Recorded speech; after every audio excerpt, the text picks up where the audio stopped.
Hoje, a gente vai mergulhar na história de um homem cujo nome, olha, a maioria das pessoas nunca ouviu falar, mas a influência dele, nossa, moldou uma tradição por quase 2 séculos. Essa é a história de John Barney, o alfaiate que, de certa forma, costurou o ritual de uma nação inteira.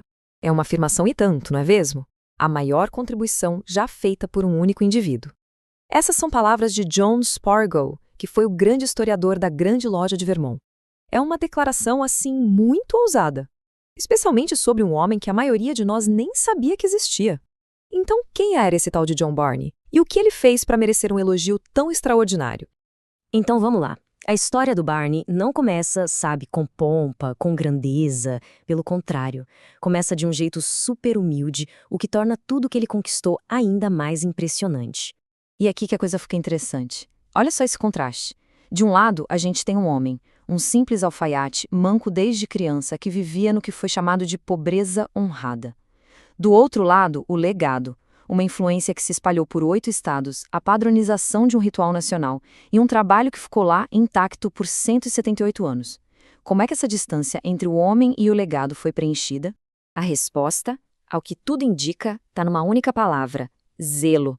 O Barney tinha entusiasmo, uma devoção pela fraternidade maçônica que era tão grande, mas tão grande, que dizem que essa paixão talvez tenha até prejudicado o próprio sustento dele. Era uma força que o movia, não importava a limitação física ou financeira. E foi esse zelo todo que o colocou numa missão, uma verdadeira jornada em busca do conhecimento puro, direto na fonte. O Barney estava convencido de uma coisa: para garantir que a maçonaria em Vermont tivesse um futuro autêntico, ele precisava aprender o ritual com o maior mestre da época, o Thomas Smith Webb. Ele não queria uma versão de segunda mão, sabe? Ele queria ir direto na origem de tudo. E ele não partiu nessa jornada sozinho, não. A visão dele era tão forte que a comunidade toda o apoiou. A loja dele bancou a viagem para Boston e os membros prometeram cuidar da família dele enquanto ele estivesse fora. Todo mundo acreditava na missão: trazer de volta o autêntico trabalho Preston Webb.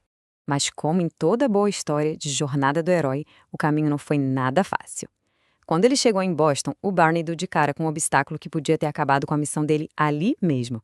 Tenta imaginar a cena. Depois de toda essa preparação, de toda a fé que depositaram nele, Barney chega e descobre que o Thomas Smith Webb, o cara que ele viajou tanto para encontrar, estava simplesmente ocupado demais para ensiná-lo.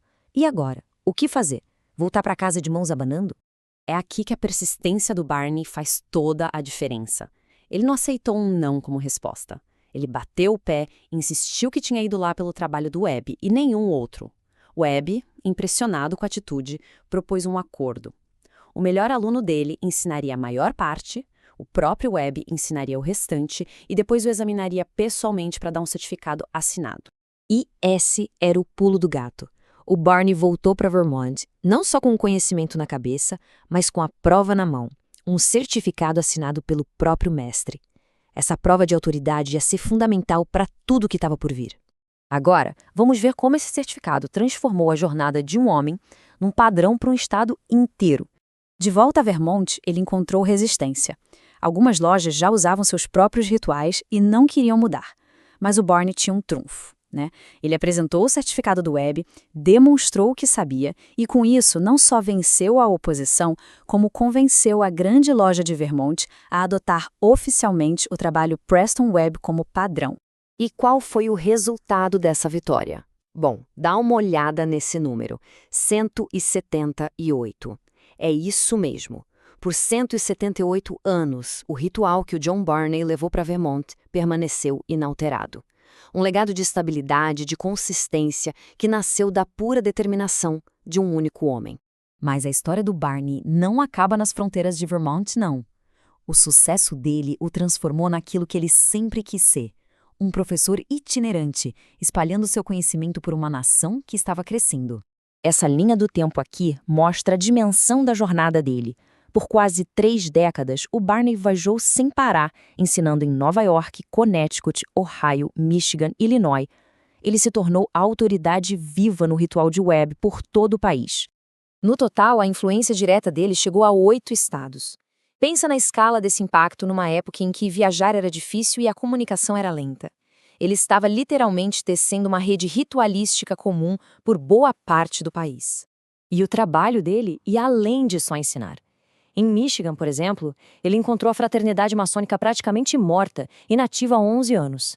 Ele não só ensinou o ritual, ele ajudou a reerguer, a reorganizar a estrutura toda, trazendo a fraternidade de volta à vida. Toda essa jornada, essa influência toda, nos leva a um final que é ao mesmo tempo comovente e surpreendente, e que diz muito sobre o tipo de homem que ele era.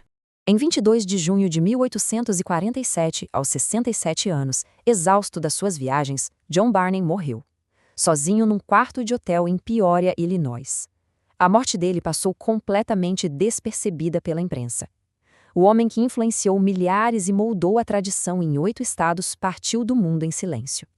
E isso nos deixa com uma reflexão, né? Quantas vezes a história é moldada não pelos famosos, mas pelos dedicados, por aqueles que, com um zelo silencioso, simplesmente se entregam a um trabalho em que acreditam.